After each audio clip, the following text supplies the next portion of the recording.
নতুন অবস্থায় ফ্যামিলির কাছ থেকে কোনো প্রকারের সাপোর্ট আপনি পাবেন না। বাইরে যাওয়ার কথা বলবেন, তারা জায়গা জমি বিক্রি করে কিন্তু টাকা দিতে রাজি। আপনি যদি বলেন যে আমাকে মাত্র 10,000 টাকা দেন, আমিও পাই না, আপনারাও পাবেন না, এটাই স্বাভাবিক। মাত্র 10,000 টাকা কিন্তু কোনো ফ্যামিলি থেকে কাউকে প্রথম অবস্থায় সাপোর্ট দেবে না, আমাকেও দেয় না। আমি কিভাবে শুরু করছি, তো আজকের এমন 3টি বিজনেস আইডিয়া শেয়ার করব। বিজনেস আইডিয়া আগে আপনারা শুনছেন, এই আইডিয়া কিন্তু কত সহজে করা যায় এবং কিভাবে লাভ করা যায়। আপনি শুধু যদি বলিস যে বসে বসে টাকা গুনবেন, কর্মচারী কাজ করবে, কম পুঁজি, মাত্র 50,000 টাকা যদি কোনোভাবে ম্যানেজ করতে পারেন, যে কোনো ওয়েতে একবার ইনভেস্ট করবেন, শুধু একবার ইনভেস্ট করবেন, ওখান থেকে শুধু আপনি রিটার্ন পাবেন, এমন কিছু ব্যবসা। যাই হোক, বেশি কথা বাড়বো না, মূল কথায় আসি। আসসালামু আলাইকুম প্রিয় ভালোবাসার ভাইরা আমার। তো আমাদের চারপাশে কিন্তু অনেক ব্যবসা আছে, কিন্তু আমরা কিন্তু আইডিয়াগুলো পাই, কিন্তু সেই পরিমাণে ক্যাশ নেই আমাদের কাছে যে আমরা ব্যবসাগুলো শুরু করতে পারি। কিভাবে শুরু করবেন দেখেন, যে আমি যে 3টে বিজনেস আইডিয়ার কথা শেয়ার করব, আশা করি 5 মিনিট সময় নষ্ট করে যদি এই আইডিয়া করে আপনার জানা থাকে বা শুনে যান, কোনো না কোনো সময় এক টাইমে গিয়ে আপনার কিন্তু কাজে লাগবে। আপনি শহর এবং গ্রাম নাই, যেই কোনো জায়গায় থেকে যেইভাবেই হোক না কেন আপনি চাইলে এই ব্যবসাগুলো শুরু করতে পারবেন। 1 নাম্বার যে ব্যবসা আইডিয়া শেয়ার করব, হোটেল ব্যবসা, রেস্টুরেন্ট ব্যবসা। এখন রেস্টুরেন্ট ব্যবসা কিন্তু আমরা জানি যে আসলে অনেক পরিমাণে লাভ করা সম্ভব, আসলে লসও আছে। এখন লাভটা করতে হলে আপনার কিভাবে শুরু করবেন, কম টাকা দিয়ে শুরু করবেন, কোন প্লেসে শুরু করবেন এবং কি কি নিয়মগুলো মেনে আপনি শুরু করলে লসের হার কম থাকবে, মানে লস হওয়ার চান্স কম থাকবে। গ্রাম অঞ্চলে যে ভাইরা আছেন, গ্রামে থাকেন, শহরের কথা ভিন্ন। গ্রামের ভাইদের জন্য কিন্তু দেখা যায় যে আপনি চিন্তা করেন যে আমি বড় করে একটা কফি শপ খুলবো, বা ছোট করেই হন না, দামিও দামও খাবার, বার্গার বিক্রি করবো, কফি বিক্রি করবো, দামিও দামে যে সকল প্রোডাক্ট আছে এইগুলো বিক্রি করবো, চলবে না। কারণ এই সকল প্রোডাক্ট কিন্তু গ্রামে মানুষজন অভ্যস্ত না। তাহলে গ্রামের মানুষজন অভ্যস্ত কোনটা দেখেন, যে সিঙ্গারা ব্যাপক পরিমাণে চলে, তারপর পেঁয়াজু, পুরি, ভাতের হোটেল ব্যাপক পরিমাণে চলে। এখন এটা আপনি কিভাবে করবেন? আপনি তো কিছুই জানেন না, বা আপনার কাছে দেখা যায় যে 50,000 পুঁজি আছে, আপনি কিভাবে এককালীন পুঁজিটা দিয়ে শুরু করবেন? দেখেন যে বিভিন্ন সিএনজি স্ট্যান্ড, ভ্যান গাড়ি স্ট্যান্ড, অটো স্ট্যান্ড, এবং দেখা যায় যেখানে মানুষজন কাজ করে, বাজারের মুখ, এমন জায়গা যেখানে দুপারে মানুষ খাবে, এইসব জায়গার জন্য কিন্তু ভাতের হোটেল বেস্ট। এবং আমি যদি বলি যে এই যে ভাতের হোটেল, আপনারা যারা জানেন না, যারা বিজনেসটা করতে চান, ভাই একবার হাটে যান বা ওই রেস্টুরেন্টের সাথে কথা বলেন, বা কথা বলার দরকার নেই, আপনি শুধু দূরে দাঁড়াই সারাদিন দেখবেন যে আসলে কি পরিমাণে বিক্রি হয় একটা ভাতের হোটেল, বা ভাজা বড়া কোয়ালিটির যে সকল হোটেলগুলো আছে কি পরিমাণে বিক্রি হয়, তাহলেই বুঝতে পারবেন। এখন এটা আপনি কিভাবে করবেন? একজন কারিগর রাখবেন, একজন কারিগর শুধু পেঁয়াজু, মোংলাই, পুরি, এভরিথিং ভাজা পড়া আইটেমটা বিকালবেলা বা দুপুরবেলা যে সময় আপনার প্লেস অনুযায়ী যে বেশি চলবে, ওই সকল সময় ওগুলো ভাজাবেন। ভাতটা আপনি বাসা থেকেও যদি পাক করে আনেন এবং তরকারি, তাও কিন্তু করা সম্ভব, মানুষ করতেছে। আপনি কিভাবে করবেন দেখেন, যে প্রথম অবস্থায় আপনি যদি 3টা টেবিল বা 2টা টেবিল দিয়ে শুরু করেন, তারপরে দেখবেন যে আসলে ব্যবসাটা কেমন। যদি ভালো হয় তাহলে আপনি ওখানে 2টা টেবিলের জায়গায় আরো 2টা অ্যাড করবেন, আরো 2টা অ্যাড করবেন। আপনি ব্যবসা ছোট আকার শুরু করবেন প্রথম অবস্থায়, কিন্তু প্রতিদিনের মাল প্রতিদিন কিনবেন। দেখেন যে আপনি 5,000 টাকার বাজার করলেন, প্রতিদিন 5,000 টাকা সকালে বাজার করলেন, বিকেলে দেখা যায় ওখানে 15,000 টাকা নামলো। সাপোজ আমি উদাহরণ দিলাম, আমি যাদের সাথে কথা বলছি তাদের সাথে আমি ভালো করে ডিটেলসে কথা বলার পরে বিষয়টা আপনার সাথে শেয়ার করতেছি। 15,000 টাকা নামার পরে কর্মচারী প্রতিদিনের বেতন প্রতিদিন দিয়ে দিলেন, বা মাসের চুক্তিতে গেলেন, কর্মচারী ওখান থেকে 2,000, 3,000 যা হোক না কেন দিয়ে দিলেন, এবং আপনি বাজার যে করছেন ওই 5,000 টাকা সাইডে রাখে তারপর যে লাভটা ওটা আপনি নিয়ে গেলেন কর্মচারীকে দেওয়ার পরে।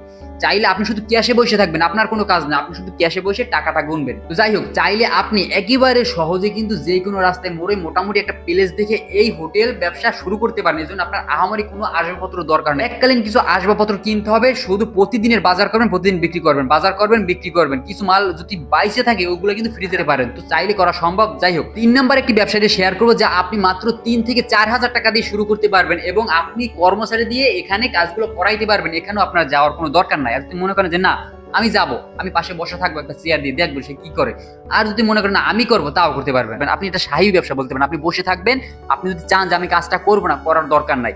তো এত কম পুঁজি দিয়ে কিভাবে শুরু করবেন, কোথা থেকে প্রোডাক্ট আনবেন, কি পরিমাণ মার্কেট ডিমান্ড, আমি তো প্রতিটি ব্যবসায়ী খোলামেলাভাবে আলোচনা করি যাতে আপনাদের বুঝতে সুবিধা হয়। যাই হোক, 3 নম্বরে ব্যবসায়টি অবশ্যই শেয়ার করবো। 2 নাম্বার যে ব্যবসাটি শেয়ার করব, আপনারা জানেন আমি বেশি কথা বাড়াবো না, যে সেলুন ব্যবসা। এবং সেলুন ব্যবসা আপনাকে করতে বলি না, আপনি কিভাবে করাবেন একেবারে কম পুঁজি দিয়ে। একেবারে কম পুঁজি দিয়ে এই সেলুন ব্যবসা এককালীন ইনভেস্ট করবেন, এককালীন, বারবার ইনভেস্ট করতে হবে না, আপনারা জানেন, আমার বলা লাগবে না। এবং বড় বড় সেলিব্রিটি যারা আছে তারা কিন্তু এই সেলুন ব্যবসায় শুরু করে প্রথমে। কারণ কি?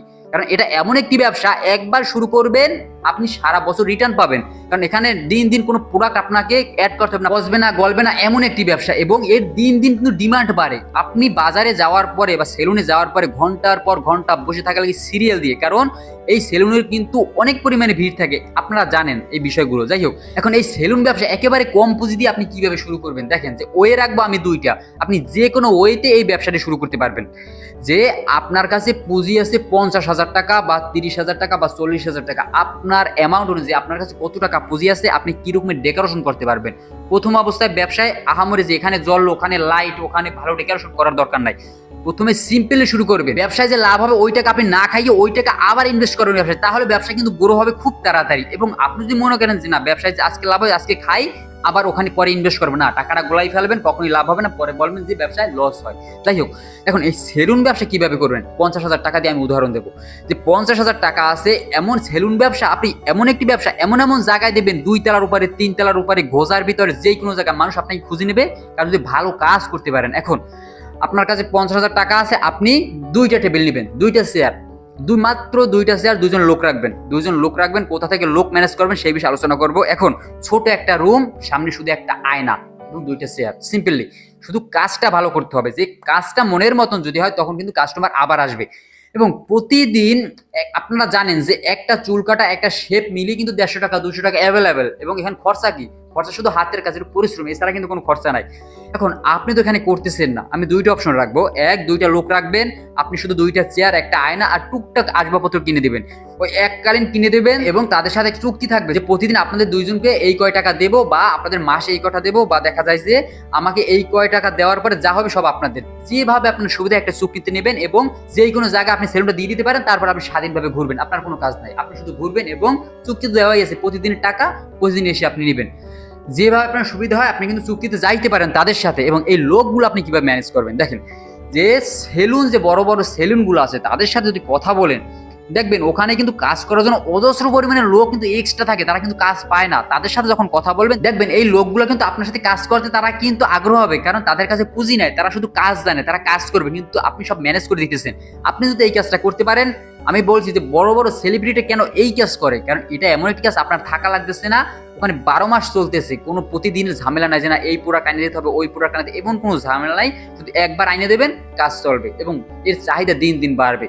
তো আপনি যদি প্রচারটা ভালো করতে পারেন বা ভালো জায়গায় করতে পারেন তাহলে তো কথাই নেই। আপনারা জানেন যে আসলে কি পরিমাণে ভিড় লেগে থাকে এইসব সেলুনের সামনে।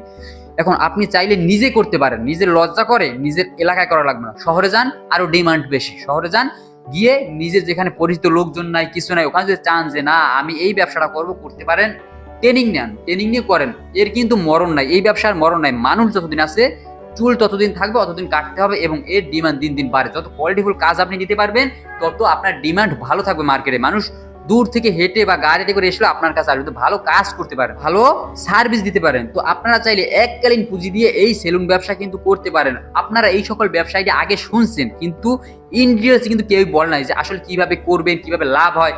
লাভ কিভাবে হয় সেই বিষয়টা আমি কিন্তু যেটুকু সম্ভব আমি বুঝেই বলছি। আপনারা আসলে বিবেক করে বা আপনারা এইটা একটু যাচাই বাছাই করে বুঝবেন আসলে এটি কি পরিমাণে লাভ করা সম্ভব, না হলে মানুষ এগুলো করতো না। কোনো ব্যবসা যদি লাভ না হয় তাহলে মানুষ এই ব্যবসাগুলো করতো না, ব্যবসা সাইডে পলাই যেত। ব্যবসা কিন্তু কখনোই বন্ধ হয় না, যে স্টার্ট করে সেই ব্যবসা চালাই দেয়, কিন্তু 2-1 জন কিন্তু লস করে, কারণ তারা উল্টো পাল্টা করে ফেলায় হিসাবটাই। যাই হোক, এবং 3 নাম্বার যে ব্যবসাটা শেয়ার করবো, আমি বলছি যে আপনারা ওই যে 3 থেকে 4,000 টাকা দিয়ে শুরু করতে পারবেন। কি ব্যবসা, দেখেন বর্তমানে মানুষ কিন্তু খুব সচেতন, তারা কিন্তু ভেজাল জিনিস খাইতে খাইতে দেখা যায় এখন কিন্তু অর্গানিক খোঁজে। রাস্তায় বের হলেই সবাই খোঁজে কি, একটু লেবুর শরবত কোথায় পাওয়া যায়। আপনি খোঁজেন কিনা আপনি নিজের কাছে প্রশ্ন করেন, একটু লেবুর শরবত কোথায় পাওয়া যায়, একটু দেখা যায় তাজা গরুর দুধের চা কোথায় পাওয়া যায়। এই সকল জিনিস, মানে উদাহরণ দিলাম, অর্গানিক জিনিস মানুষ কিন্তু খোঁজে। এখন আপনি যদি একটা স্টল খুলতে পারেন যে এখানে তাজা ফলের রস বিক্রি হয় এবং জুস বিক্রি হয়, শুধু আর কিছু বিক্রি করতে হবে না। 1 গ্লাস জুস আপনার তৈরি করতে খরচ হবে 5 টাকা, আপনি বিক্রি করতেছেন 30 টাকায়। যারা বিক্রি করতেছে তাদের সাথে কথা বলে খোঁজাখুঁজি করে আমি বিষয়টা কিন্তু শেয়ার করতেছি। আমি 30 টাকা ধরছি সর্বনিম্ন, তারা বিক্রি করে 50 থেকে 60 টাকা, 100 টাকা গ্লাস বিক্রি করে, সেই কোয়ালিটির জুস তারা তৈরি করে। ব্লেন্ডার রাখবেন এবং আপনারা এই বিষয়টা খোঁজ দিবেন আসলে কিভাবে জুস তৈরি করতে হয়। যে আপেলের জুস, কমলার জুস, আনারসের জুস, তারপরে দেখা যায় আঙুরের জুস, তারপরে বিভিন্ন কোয়ালিটির যত ফল আছে সামনে রাখবেন। চাইলে আপনি ওখানে ফলও বিক্রি করতে পারেন এবং জুসও বিক্রি করতে পারেন। শুধু গ্লাসে গ্লাসে জুস বিক্রি করবেন, নিজে করতে না চাইলে একটা লোক দিয়েও করাইতে পারেন। 3টি ব্যবসা শেয়ার করেছি, 3টা ব্যবসা আপনি চাইলে লোক দিয়ে করাই, আপনি ওখান থেকে একটা পার্সেন্টেজ নিতে পারেন এবং তাদেরকে দিতে পারেন, এবং দেখা যায় কম পুঁজি দিয়ে শুরু করতে পারতেছেন। আপনি চাইলে এই যে সকল ব্যবসা আইটেম শেয়ার করছি, আমি যে পুঁজির কথা বলছি এর থেকেও কম পুঁজি নিয়ে প্রথম অবস্থা আপনি চাইলে শুরু করতে পারেন। শুধু আপনার মেন্টালিটি এমন করতে হবে যে না আমি ব্যবসা করব। প্রথম অবস্থায় কিন্তু কোনো সাপোর্ট আপনি পাবেন না, ফ্যামিলির কাছ থেকেও পাবেন না, কারো কাছ থেকে পাবেন না। আপনার লাইফ আপনার তৈরি করতে হবে, আপনার নিজের ডিসিশন। আজকের একটা ডিসিশন নেবেন মন করা বা ফ্যামিলির কথা অনুযায়ী, ভবিষ্যতে পস্তাতে হবে। নিজের যেটা ভালো মনে চায়, মনে করেন যে এটাতে টাকা ইনকাম করা সম্ভব, ভালো করে খোঁজ খবর নিয়ে ওই ব্যবসাটা ইনভলভ যদি হতে পারেন, ভালো কিছু করা সম্ভব। যাই হোক, সবাই ভালো থাকবেন, সুস্থ থাকবেন। যদি ভিডিওটা ভালো লাগে অবশ্যই এটা লাইক, এটা সাবস্ক্রাইব করে সাথে থাকবেন। ধন্যবাদ সবাইকে।